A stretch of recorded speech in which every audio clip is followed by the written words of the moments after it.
Living Matters is a podcast that delves into the profound experiences of people living with incurable illnesses. Co-hosted by me, Sarah Harrison, founder of Sarah's Star. And me, Nicky Thackeray, founder of My Zen Days. The podcast talks about life, death, and everything in between. So if you're suffering with incurable illness or you know someone who is, then come and join us for our conversations. Hi, and welcome back to our brand new podcast, Living Matters. I'm Nicky Thackeray. This is Sarah Harrison, and we're talking to you about all things life, death, and everything in between. So welcome back. Sarah, how are you doing? I am good. How are you? I'm very good. Thank you. So I know you had a question that you wanted to ask me today. Yes. I thought it's really nice to get your take on things as well. And I think because I've been through quite a few of these things, our perspectives are going to be different, aren't they? So I wanted to ask you, if I say the words palliative care, what springs to mind? So the thing that immediately springs to mind, and I know that I didn't have it right, and I know that from the conversations that we've had. So in the past, if I was to hear the term palliative care, I would just assume end of life, as in, you know, this person hasn't got a lot of time left, and you would be starting to look at, you know, what's the best way of being able to take care of this person? Should they be somewhere where they can be properly supported? Should they be at home? And I know from having the conversations with you over these last few years that understanding isn't right. Well, you know, and that in fact it's something very different. Not always, but yes. And in my case, I've now been in and out of palliative care for 6 years. Which is a hell of a long time. It's a long time. Yeah. And I think, to me, what was very surprising was everyone's reaction when I said, oh, the palliative care nurse is coming to see me. It freaked all of my family out and all of my friends. And I think everyone thought I was dying imminently. And the truth of the matter was, me being me, didn't even enter my head. I was like, oh, it's a really lovely person who's come to see me and they're going to help get my pain under control. And they weren't just there for me, they were there for the whole family. You know, they were making suggestions for the kids, for Chris. And it was actually a really beautiful experience.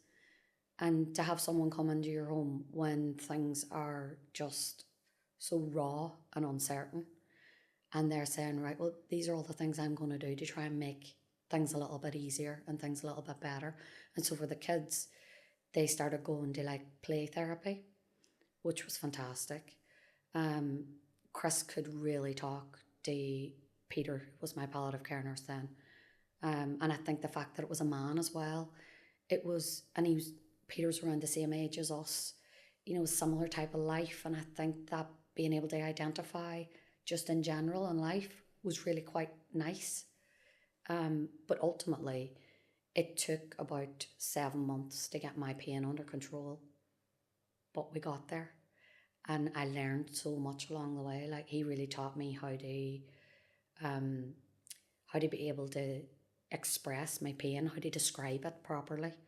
And that in itself is a godsend. To the point where I've now, since over the past few years, taken Charlie to the doctor, and I listen to him talking to the doctor and want to burst out laughing, because he's obviously been paying more attention than I realised, and he's there going, it's not this type of pain, it's like a stabbing, it's like, and I'm going, oh my God, he sounds like me. So it's almost like the knock-on effect, it's rubbed off, and that's actually a really good thing, to be able to explain how specifically. Yes. Yeah. Like, it's fascinated me, the whole process of this, and to be able to go into palliative care looking at it differently rather than thinking, I'm going to freak out, this means I'm dying. But at the point where you were introduced or told that you were going to be assigned a palliative care nurse, like what was your interpretation of what that meant? I can't massively remember because things were so bad. But I do remember the year after that thinking or finding out that all my friends thought I was dying, and I was like, it didn't enter my head. So it didn't. I didn't think, oh, palliative care, that's it. Mm-hmm. Because I think they must have said, the palliative nurse is coming to try and help get your pain under control. Right. And so even with that as well, like, oh God, I was in and out of hospital so much that year. And then there was times I would have to ring like rapid response. And so there was a lot going on. I just don't think I had the capacity to think too much outside the box, really. But I'm really grateful for that because it's changed my opinion on what I years ago would have thought if someone said palliative care. I would have also thought that's it, that's the end. But equally, I've said to you, I've got bone cancer, and when you say bone cancer to people, they also think that's it. You know, it's the end. So, and again, I'm 6 years down the line, and they look at it in that way. I think it would give other people quite a bit of hope, because I have this real thing about use of language. I know we do, yeah. I really have a thing about use of language, because you will never or very, very rarely hear me say I'm terminally ill. I'll always say I have incurable cancer. And I've noticed that you all, whenever you're talking about that, it's incurable cancer or incurable illness. It's never terminal. Why? Like, what's the distinction? To me, terminal, that word in itself is final, whereas incurable feels a little bit lighter. I don't know, because I suppose I'm such an advocate for calling a spade and being like the death cafes, you know, because a lot of people have said, why do they have to be called that? But obviously they've been called that because they were I didn't invent them, someone else, you know, I can't remember his name, came up with them. But I wanted people to know that it's called a death cafe because that's what it is, and it's to talk about death and dying. And on the one hand, where I'm being very like confrontational about that, I don't know what it is about the word terminal. I just it's not for me. And I feel like within my use of language, incurable just feels that little bit less scary, maybe. How would you describe palliative care?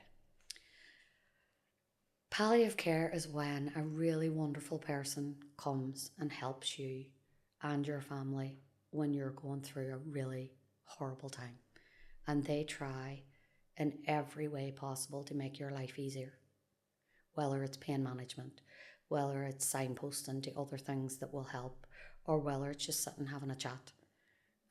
That is what they're there for. They're there to help you through this time, whether it's, you know, time that you've still got left, or they are also there for end of life care. But ultimately, I feel like people are really getting the wrong impression of exactly what they do. And my worry is always that people will refuse that care because they're scared. Whereas you could be like me and get 6 years, maybe more. And looking at it like that, it's such a positive. And these people aren't the Grim Reaper. You know, I think especially with the NHS and nurses and doctors, and I feel like people have this idea of them, and they're still only human like we are. And it's really important to recognise that they have all these feelings. They're not just the face of the NHS. And, you know, the palliative nurses and the oncology nurses in particular, what they're dealing with every day, you know, it's a lot. And they're really pouring their heart into this to help. They're there to help. They're not there to scare. You know, and I think it's just really important to me to make sure that people are aware of that. And so based on like the conversations that you've had and the experience that you've had, where you're saying people might reject, like, no, I don't want, you know, I don't want to help from a palliative care nurse. What do you think their assumptions are? I feel like it's a symbol of, if I let them in, then I'm going to die. I feel like that's how it comes across. And there's a part of me that does understand that, you know, and especially in Ireland, I remember being in situations where people were like, the palliative nurse is coming, you know, and it felt like the Grim Reaper's coming. Yeah. And I don't think it's not just Ireland, it's just because obviously that's where it happened with my dad, so that was my experience there. But my experience is just so very different, and I feel like if you let them in, you'll be very pleasantly surprised. So what's your kind of best memory, I suppose, or experience with the palliative care nurse and the value that they've brought into your journey? God, there's so many. Like, because there's been times where I've had big gaps, and then, they'll come back in, and I've had two in particular that have helped me. One of them's Peter and the other one's Tracy, and they've both been invaluable to me. But when they've come in, I've realised how much I didn't recognise that I needed them back, that it was time. And I've started seeing them again recently. And I think it's the amount of gratitude I have and that open relationship I can have with them as well. They feel like friends to me because they really care and they know me so well. I think that's invaluable. How well they know me, they know my treatment, they know all my medication, like how quickly they can put things into place as well. That's been huge. And how have they, because you mentioned before they've been able to help your husband Chris and also the kids, like what kind of... Well, signposting, to different services is a big one because obviously, but even just sitting and chatting, like Peter and Chris would sit and have a chat. And I think it's the fact that they recognise that he needed that chat as well, that it's not just always about me, because it isn't. And, and with the kids and going to play therapy, like, they just loved that. It wasn't like therapy to them. They got to go and they play all sorts of different games. But within the games that they used, there was a lot of counselling going on in the background. And, and they made a lot of things for me, and talked a lot about me as well, which was really beautiful because at times when I was really ill, and they'd come home with like canvases where they'd written loads of words and drawn lots of pictures, and then that's something that was for them but for me as well. So yeah, just there's so much that is out there to help, and I think even signposting alone, it's such a great thing to be able to do. I think it's probably just ignorance that comes from not having had like the direct experience on my part. I mean, so like whenever I'd heard the term palliative care, I was thinking, grandparents who were in a care home, and it was sort of towards the end of their life, and that's the sort of connotations that I had. Yeah, or hospice. Yeah, exactly. Yeah. And I think knowing that's like having the information from you firsthand and hearing that's not what it's about. It totally changes your view, and it makes me think that there's probably quite a few assumptions that we make for good reasons because we haven't had the experience to tell us otherwise yet. Yeah. That's why I'm always pushing and being like, listen, palliative care, because what they called it for me was palliative care within the community. Right. And that's much nicer as well because that's when you get to stay at home. So, and what's lovely about that too is when they're coming out to you, sometimes it can save you a journey to the hospital. And I'm no different to anyone else. If I'm sent to A&E, I'm there waiting 6 hours, 10 hours, just like everybody else. And that can be really, really difficult when, it can be really scary. So again, looking at that where if you could bypass that by actually contacting a palliative care nurse and taking that step and not being afraid and making the assumption that they're giving me a palliative care nurse, it means I'm going to die now immediately. Yeah. And yeah, I think that alone is huge. And if someone had told me, it just, yeah. There's a lot of people watching, a lot of people who've been in touch to say that they recently had their own diagnosis. So I'm keen to understand for anyone who's had that diagnosis, whether it's them or, well, let's stick with the person. If they for themselves, they've had that diagnosis, that they've got a life-limiting illness, an incurable illness. What would your advice be for them? One of the things I tend to always say is don't be afraid to take out a piece of paper and a pen and make notes of what's being said within your meeting. Or make sure you take someone with you who can retain that information or they can do the writing. Don't be afraid to say, can I record this? And record it on your phone. Because they're big parts where it can be information overload. And then afterwards you're like, can you remember? Because it affects everybody in the room. And the other thing that's really quite important is to recognise your own worth and that the patient is the most important person in the room. I know consultants and doctors and surgeons and nurses, they all are very important people. But the person who this is happening to, this is life-changing. They're the most important person in the room at that point. And it is all about them. And it's making sure that they are comfortable, they know what's going on, and they know that there's support there as well. So don't be afraid to ask questions. You know, when you've been having these conversations with your own medical team, do they sort of speak about it in normal language, or is it like medical language? A mixture. I think I've now built up because I've had that many appointments. I'm like medical staff. Yeah. Or like to think of myself as. But I always laugh and say, I think Dr. everybody. Sarah. I always, when I'm in oncology, I'm there that much. I'm like, I think people think I work here. So, but yeah, it's that's another one. Don't be afraid to say I don't really understand. Because you're not being stupid. If you're not a medical person, of course you're not going to understand. And it's being willing to fight your own corner. Say, I don't understand. You know, you need to put this in layman's terms. But in all honesty, more recently in my appointments, they're very open. You know, they'll turn around my scans. They'll show me where things are. I think if you ask, they'll always accommodate, you know, what you need to know.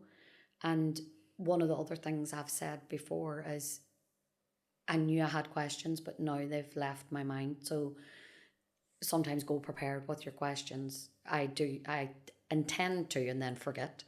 But then I'll say, if I remember, can I email someone or is there, and more times than enough they'll say, get in contact with my secretary.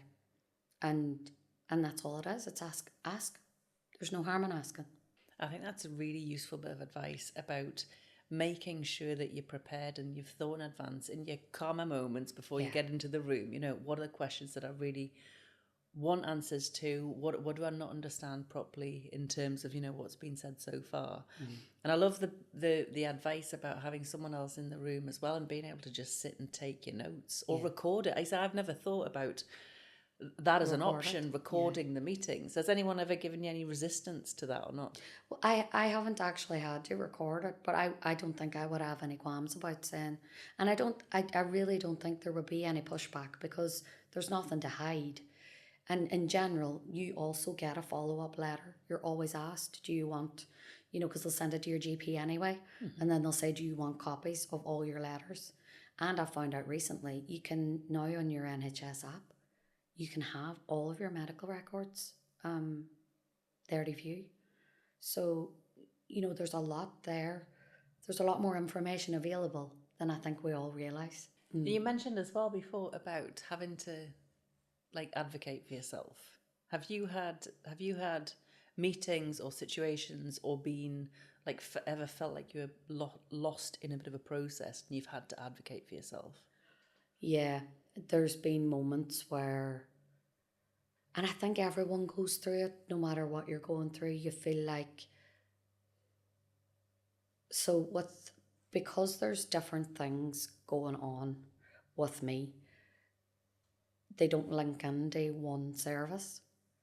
So sometimes it can be really tricky when you're navigating injections at the or the doctor's surgery, then appointments at oncology, then appointments somewhere else. Do you know?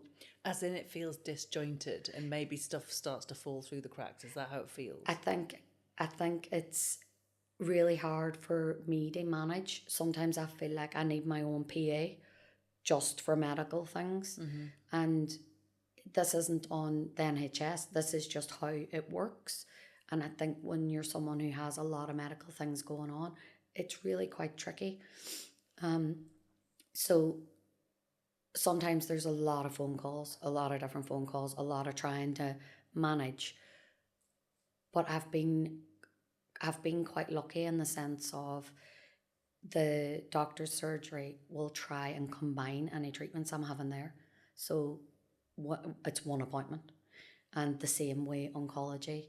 And then, so now that I've been doing it a while, I've managed to navigate that. But maybe for someone else who's listening, who's going through that, it might be worth having a discussion and saying to the doctor's surgery, or, you know, any other appointments that you've got, is there any way we can start to combine some of them so that I'm not feeling like I'm at the doctor's or the hospital every day or every week. Because it took me a little while to get my head around that. And I do think it's important. And I think when you're unwell, depending on how sick you are, sometimes you can't. Sometimes you can't do it for yourself. And there's been times when, because I'll have to, if I'm unwell, there's a process. So I have to ring like a certain phone number, and then they kind of triage me on the phone, and they'll always want to speak to me. And there's times when Chris is like, you know, she's really ill, but that's part of the process, you know. And I think in that too, it's recognizing, like I said, all of these people are only human, and you have to follow the process regardless of how you might think it should work. They have to tick all the boxes. And I think that's what's quite hard for people in the NHS, because things have changed so much. They have to document everything. Like, I remember when I was having Alice Jane, then my wives were just writing the whole time. Like, everything. While you're having your baby. I was like, I was totally like, I'll just be over here on this ball while he's right about me. But that's how the world is now. They have to document absolutely everything, because so many things can go wrong, and they have to cover their own backs. Yeah. So much more. I'm not saying so much more now than ever before, but the world has completely changed, and this is why I think it's becoming increasingly harder to treat people, really. Yeah.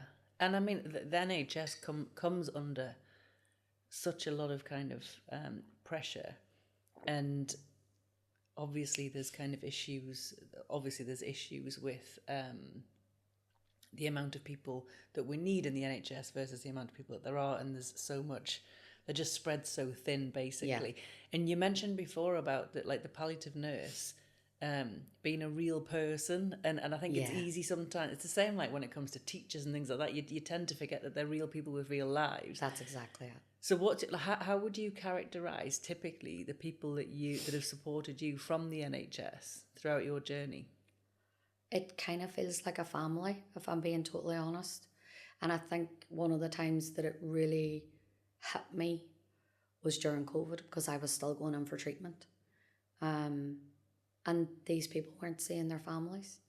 They were choosing to treat people like me, and going without seeing children, grandchildren. It was heartbreaking, and I could see. And I remember talking to them about it, and they were saying that we're giving each other an awful lot of hugs to try and get through this, but we can't let you and all of our other patients down. And I really, really admired them, and I thought, that is so selfless and so kind. And I think that's why you won't hear me saying bad things about the NHS. Like, I've been treated like a queen.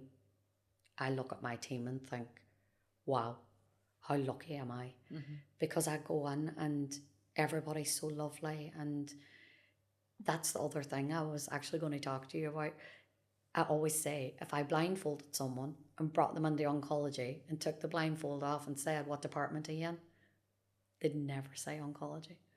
Because the TV and all of that have us believing that it's drab and dreary and everybody's there crying and everyone's bald and there's so much laughter. It's actually really quite colourful. They've recently just had like a lot of work done in there, so there's a lot of autumnal colours up, and they've got the beach, and it's just I was in awe. I was walking around last week being like, wow, look at this. And it's that when I went in, I was talking about that, and then everyone just joins in. They're like, yeah, this one's my favorite. And so it's almost like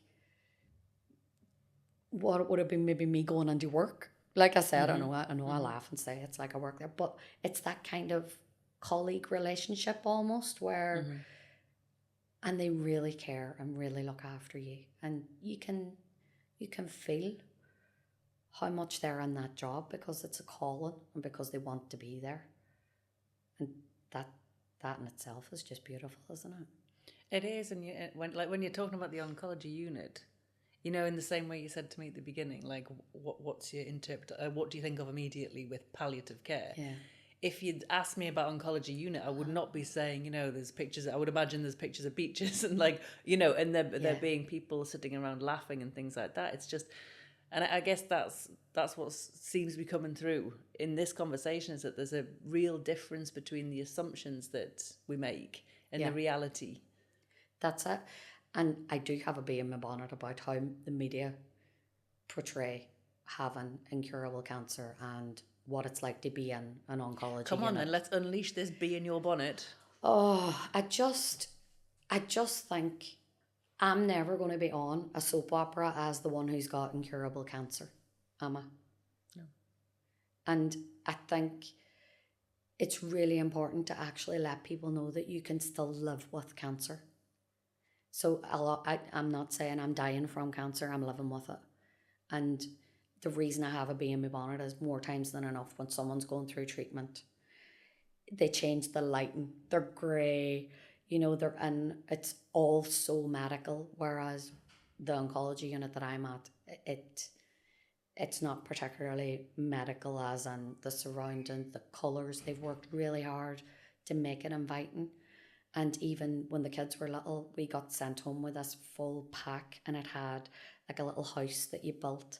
And in the house, they had the oncology ward, they had your living room at home, your bedroom at home, and the hospital. And then it had mum, dad, and the two kids. And it was because with kids, it can be so visual. It was so that they would know where I was every time. So they moved me. And then if I was in the hospital, I was there, but it meant they knew I was safe. They knew where I was, and they were placing. So even that, the things that you're sent home with. And there was a little hedgehog that he was unwell, and you would give him his blanket, and there was all different bits that came with him. And that really helped us just to even talk about things and to recognise. But I think even alone, them knowing where I was, and like, these are amazing people who are trying to help, thinking up all of these ideas. I was going to say that's so thoughtful. It's such a thoughtful solution to be able to help your children understand, if mummy's not here, this is where she is. Yeah. So you don't have to worry. And that's it. That's a huge part of it for everyone. It's the unknown. So we all, God, we can create anything if we don't know what's going on. We're like, so yeah, that's why I think you're never going to see that, are you, in the media either? You know, if someone's in a soap opera and they've got cancer, you know, everyone's just really sad all the time. And there's a life still being lived by either the person who's got the cancer or the incurable illness and the people who are surrounding them within the family. And there's a whole world of support for everyone. Why are they never bringing in the palliative care nurse to show what they really do?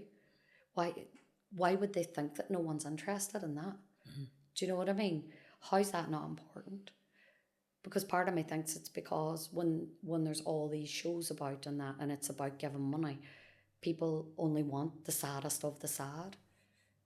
Whereas I don't. I want the uplifting story. I want to be able to use that money to help people who are still here. You know, help them survive that little bit longer. So yeah, that was me being my bonnet. Well, and you mentioned as well there about like, I'm not dying of cancer, I'm living with cancer. Like, and yet again, like this is one of the things that I think is pretty rare, I want to say, in terms of your perspective and your mindset and the way that you choose. And I know you have to work on it, Yeah. but the way that you choose to look at things. So what does that really mean for you? Like, I'm living with cancer. Well, I'm actively on treatment. I'm trying my best to stick around for as long as I can. And I'm also trying to do the nice things, and run the charity when I can, do nice things for other people as well as doing nice things for me. And this podcast really important because I think it's going to help shine a light on things that maybe people haven't really recognized before. And it's trying just to reach out to people. And I've said this before, I've never been one to fearmonger. I think regardless of what you're going through in life, it's really quite nice to be able to have someone that you're like, oh, are you not really petrified, scared? And recognize that there's tools that you can put in place and there's things that you can do to try and help yourself not to fall down that hole of pure fear. And listen, there's times when you have to be down that hole. We're all only human at the end of the day. That's how it works. But, that there's an opportunity to climb out as well. So what are the things that work for you? I do a lot of meditation, mindfulness. I pray. I've got a lot of people praying for me. I'm really lucky. I've surrounded myself by really positive people. And more recently, I'm learning to create better boundaries for myself because I will not stop. So I need to be better at being kinder to myself and rest on a little bit more. But ultimately, I think I just really try and focus on more positive things. I like journaling. I like gratitude journals. I think being grateful for things in life really starts to turn things around. And this, I, not that long ago, started everything that I did. I decided that I was going to do it with infinite love and gratitude. And I know I sound like a mad woman at times, but and I do laugh at myself doing these things. I'm not being all like serious all the time, but part of the reason I do it as well is to wind my kids up just for the crack. So every time they leave for school in the morning, I say, have a good day. I love you with infinite love and gratitude. And Alice's eyes nearly roll around and spin in her head. Whereas Charlie totally embraces it. And he's like, even said that to you a few times, hasn't he texted me, I didn't tell you this morning.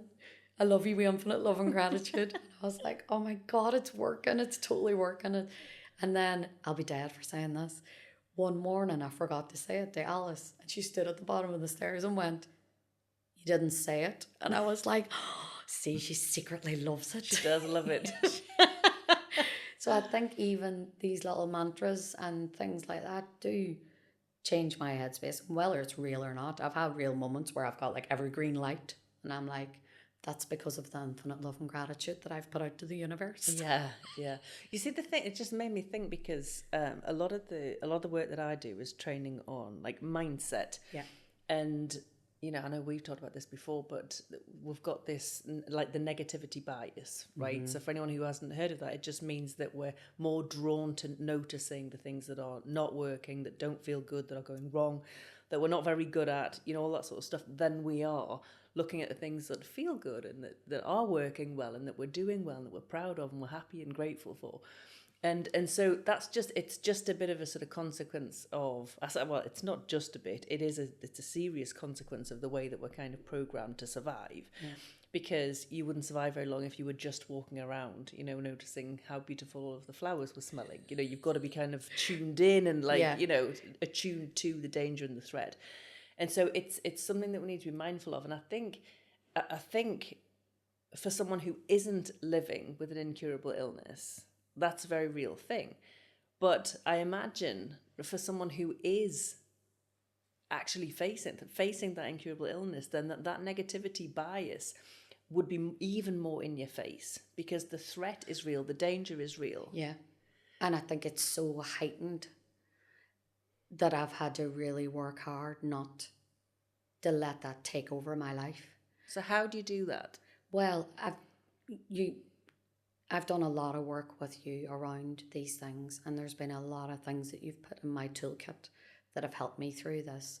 One of the big things that really stands out to me is when we talked about how clever your brain is and how it loves to give you examples. And if you start with that really negative thought, it's going to go, oh, here, do you want some more? Ooh, remember the time you did this? And yeah, you are rubbish. Look, remember this. And I think that's really resonated with me, because I thought, if I fall down this hole of, do you know what? It's incurable. This is it. I'm going to die imminently. I'm just going to give up. That's not helpful to me. And I think, and I've said this before, when I'm not in a good place, it's the hardest on me, because I hate it. I'm like, it's so hard to be in that horrible place. And it's much nicer, and now, because I've done so much work, easier for me to be in the nicer place.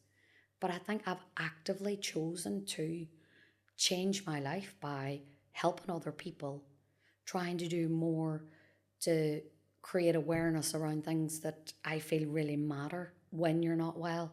I've tried to signpost people, even things like, oh, I've had a few people that come into the charity and said, I can never travel again, and I'm devastated. And I'm like, why can you not? And they're like, I can't get travel insurance. Like, can you not? And then I'm going, here's this place. And I've had 2 people who've gone like really quite far away, America and Australia. Oh, wow. Because I've been able to provide them with someone who can give them travel insurance. And they didn't think they could. They've both got incurable illnesses. They were wait, and then again, there's that theme about assumptions, people making assumptions. I wouldn't be able to travel because I won't be able to get insurance, and then leaving it at that. Whereas because they've also, when they've Googled it though, you just get the hit of, oh yeah, it's going to be thousands and thousands, and it wasn't even that expensive.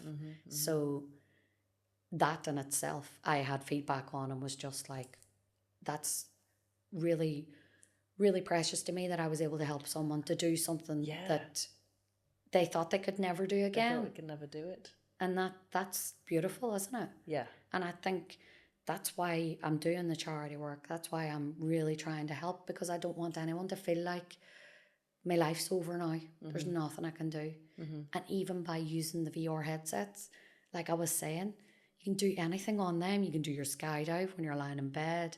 You could, but you can try out anything that you thought you couldn't do.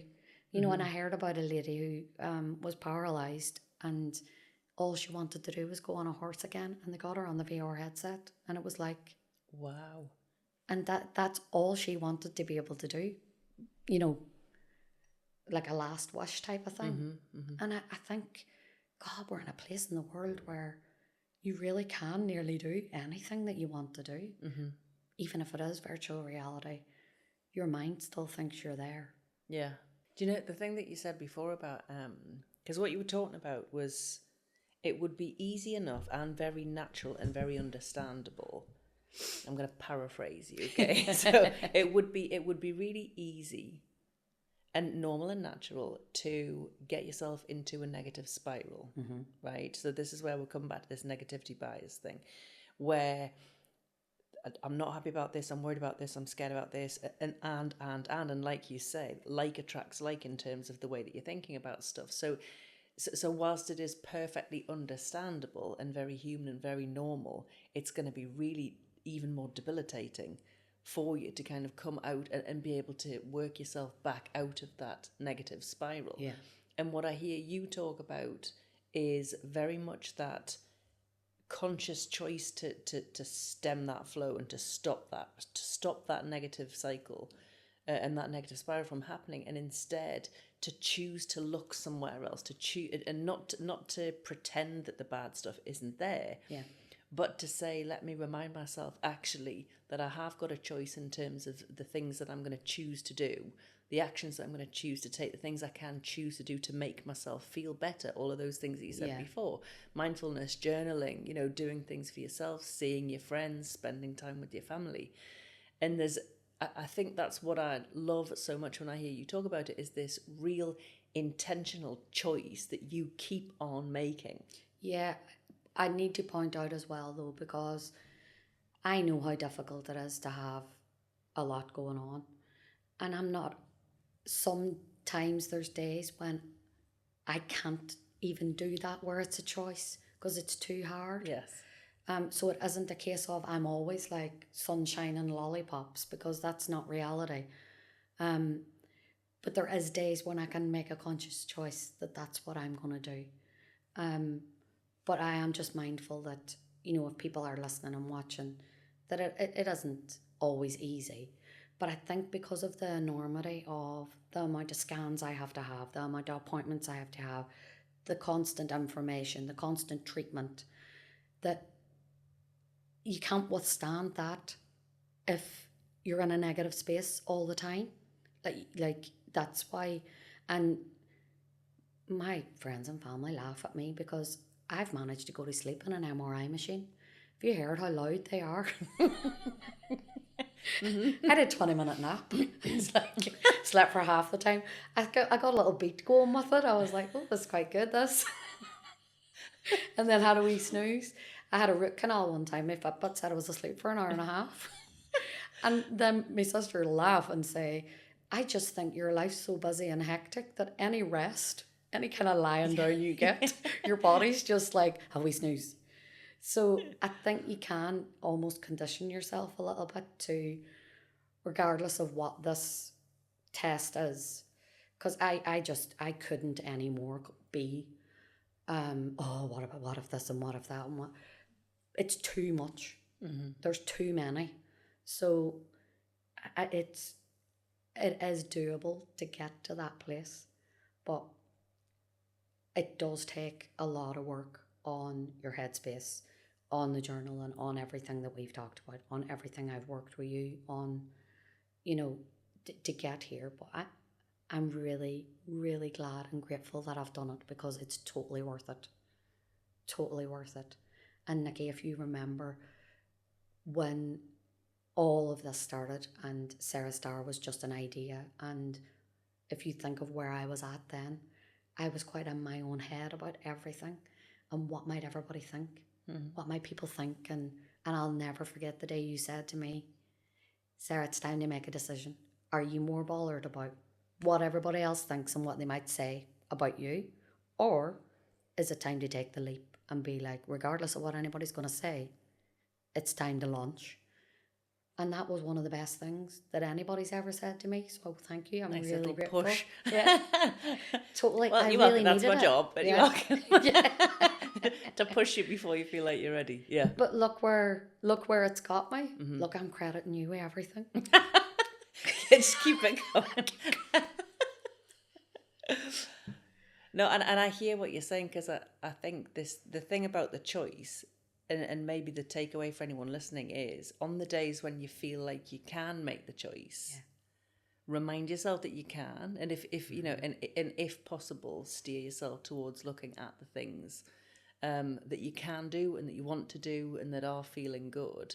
Yeah. And on the days where, like you said before, there's some days where you'll have a day where you're like, I can't do it. I can't focus on the positive. I can't, what do you sort of say to yourself on those days? I'm trying to be better with this, and I'm trying to just let myself be, and consider the fact that sometimes everybody just needs a day in bed.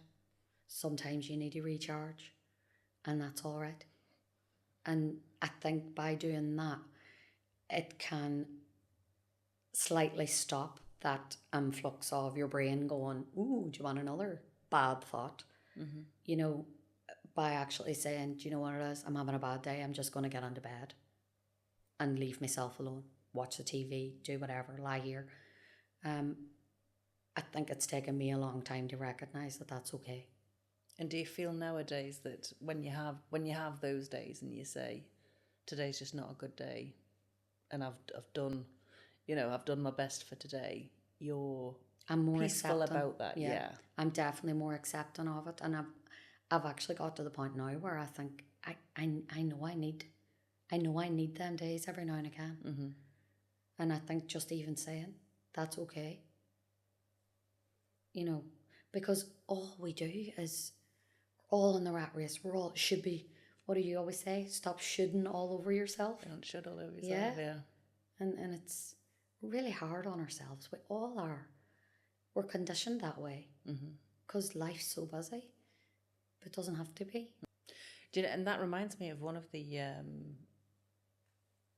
agreements. You know, the 4 agreements. So there's a wonderful book, The 4 Agreements by Don Miguel Ruiz, and the 4th agreement, which unlocks all of the others, is about always do your best, which sounds like really simple. It's like something that you know your parents might tell you when you're little, but actually what it means is and it's a very liberating concept, because it's all around, you know, on the days when you feel amazing, you know, when you feel full of energy and you feel good and life's going well and you're nailing everything, you know, then you're giving 100% and it looks amazing. It looks like you're giving 100%.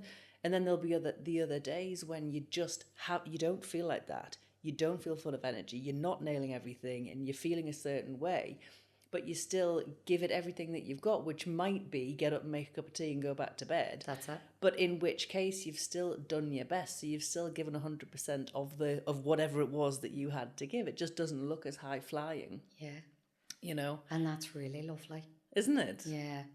I think we need to kind of like have that somewhere. Yeah, just always do your best. And the point is that, you know, your best is gonna look and feel radically different at different times in your life. You know, it's what springs to mind is, do you ever have them days where you get out of bed and you're dropping everything and you're walking into everything and your cardigan's stuck on the door and you're like, and I'll usually say, I shouldn't have got out of bed. From now on, if that happens, I'm just going to go and get back into my bed and be like, I have done my best. This is okay. I can practice radical acceptance of myself. Yeah. What was your best? I dropped everything. I got stuck to the door. I'm on my bed. Just on that point, and it might be a good point to sort of round up the conversation. What are your sort of life mantras? What are the things that you tend to say to yourself on repeat? Actually, a family one that's come from my mum and dad is, when I know better, I do better. What else do I say? I've got a few, but I'm like, oh, well, you know my one. I am enough. I have enough. I'm doing enough. Wow. And that is a real antidote to what so many women in particular, you know. I had to say that for years before I think it even went on. Because it's hard. Because what's it intended to counteract? It's to counteract the should be doing this, should be doing that. Yeah. I'm not enough. I need to be a better parent. Should be doing more. Yeah. Yeah. More, everything. Better, bigger. Blah. Should be exercising, should be dieting, should be. Yes, which is the should thing again. Don't should all over yourself. And then, I am enough. I have enough. I'm doing enough. Yeah. Much nicer. Out of interest, though, and I know we talk about this every once in a while, but you know, the fact of the things that you say to yourself has a direct impact on how you feel. So if you're going to say things to yourself like, oh my, I should be doing this and I should be doing more and bigger and better and faster and everything, you know, it creates a stress response, doesn't it? Yeah. But for you, so when you say that, I have enough, I'm doing enough, what is it? I am enough, I have enough, I'm doing enough. What's the impact in your body? Oh, it's literally like I feel like I just kind of did it. Yeah. You can actually see it because your shoulders drop, your tummy relaxes, you know, and you get a more relaxed look on your face. Yes. It's so much nicer. And do you buy into it? Do you believe yourself when you say it? Now I do. But like I said, it took years. Yeah. Like of really like tormenting myself a bit. Because I think anybody can say a mantra. You have to, I mean, I've just listened to Jay Shetty, and it was a manifestation podcast, and they were talking about manifesting wrong. You can manifest the wrong way, and there was a lot in that about really feeling it and really having the conviction of, and it made me realise that's why it's taken me so long, because I was maybe just throwing it out. You know, saying it, repeating it.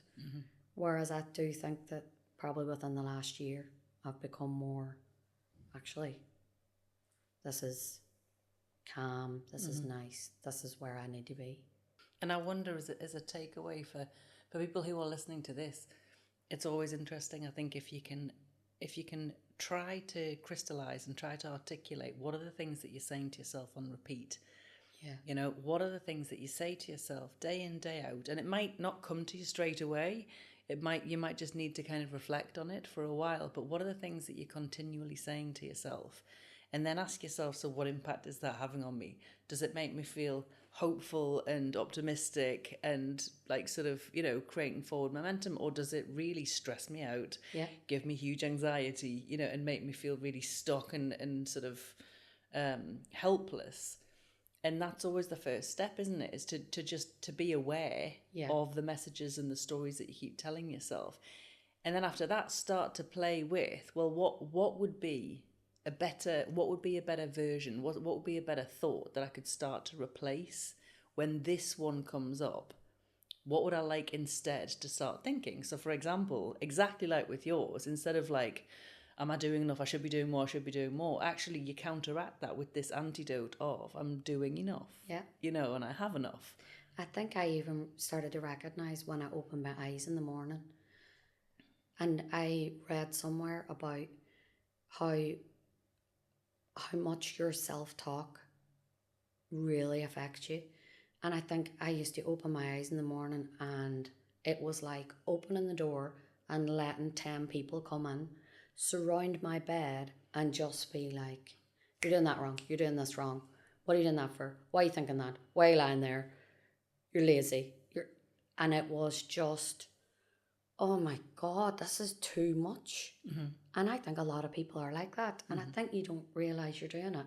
And even the lazy comment, I think you can convince yourself of anything, and because again you're like telling your brain that, they're like, of course you are. You know, and even because I've really laughed at this because I think it's one of the things that we had discussed. I started wondering, am I tired because I keep saying I'm really tired? Or am I actually exhausted and fatigued? And maybe sometimes it's one and sometimes it's the other. Exactly. Yeah. Because I think we just say things. And I think in our society we do, or complain about the weather, or, you know, and all that's absolutely fine. But if there's a negative bias all of the time, where do you expect to get your good, upbeat energy from?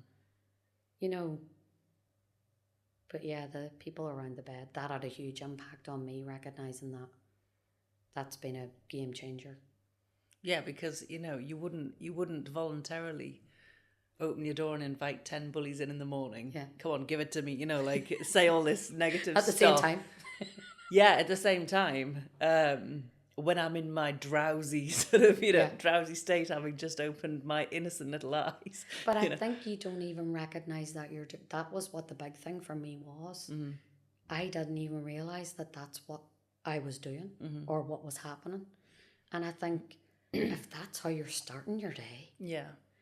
But knowing that, I think I only realised recently that had changed.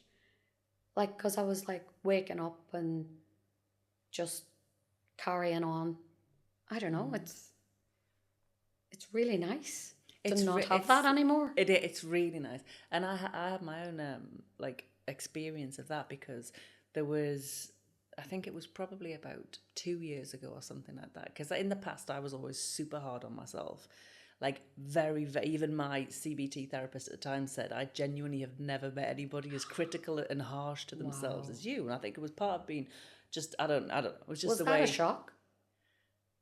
It was sad. Yeah, it was sad to hear that, but also quite enlightening, because I thought, wow, I need to work on this. And then the good thing was that I did work on it. And the reason I'm mentioning it here is because it shows you that you really can change the way that you think.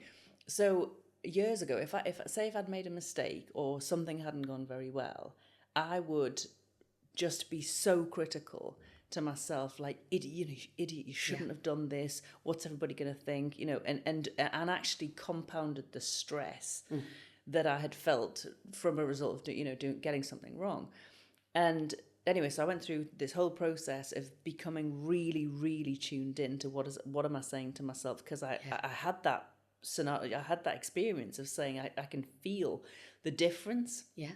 when I say calming things, positive things, compared to when I say really stressful things. And then, so fast forward up until a couple of years ago, and there was something, I'd either done something wrong or something went a bit sideways. And I woke up in the morning and my first thought, because it had happened the day before, my first thought was, oh my God, this is terrible. This is terrible. But then something changed, and instead there was just this voice. It's me, but there was this voice that came in and said, "It doesn't matter, I love you." I love And that. it was, honestly, it was the most calming. It was strange because I'd never experienced that before. Yeah. But I just thought, my work, my internal work and the stuff, the focus that I've been putting on this, it's paid off because it was the difference between going, oh my God, I did something wrong, and then getting into shame and all of that and guilt and really sort of crucifying yourself for the day. Yeah. If, like the whole day, and just going, well, not the end of the world. I still love you. Beautiful. And it just changes the game. And I guess the takeaway message for anybody, when we didn't intend necessarily on getting into self-talk and stuff like that, but it's just to tune into what are the things that you're saying to yourself, what's the impact that it's having, and what would be a more compassionate and caring way of speaking to yourself. Definitely. And with that, I think sometimes when you're very critical of yourself, it invites other people to join in. Yeah. And you become like the brunt of a joke, because I've done that to myself far too many times, because I've been embarrassed about something that's happened, whether I've had a moment of brain fog or, and I've felt really stupid. So I've made a joke about myself, and then others join in, and it's like, it's all right to begin with, but then it keeps happening. And then you're a bit like, this isn't actually that funny anymore. Well, no, because you're belittling yourself without having... Yeah, and inviting people to... Yeah. 50 lashes, come on. Yeah, yes, exactly. Join in. Well, and we can't afford that. No. You can't afford... I mean, generally speaking, people can't afford that. Be bullying yourself on top of it. Be bullying yourself and then welcoming others too. Yeah. It's just too much. Too much. Okay, so on that note then, what would your final message be for people at the end of this episode?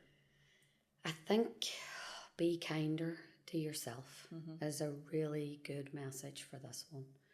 I think, be your own best friend, because you know yourself better than anybody else.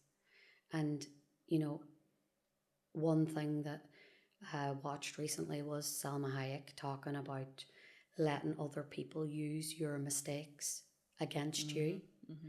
And that resonated with me, because I thought about it within your own self. And like we've just talked about, within, if you make a joke about yourself and then everybody joins in, you can actually empower yourself by any of these mistakes, or you can empower yourself with an illness as well.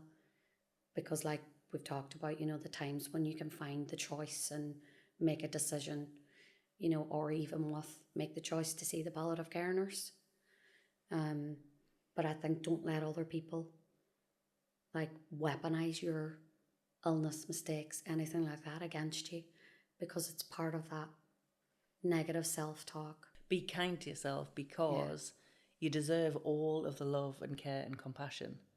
And if you're not going to give it to yourself, don't expect anybody else to give it to you. Mm-hmm. Boom. Well, thank you very much. Thank you very much. And thank you for watching, and tune in next time where we'll have more interesting conversations on life and death and everything in between. Thank you.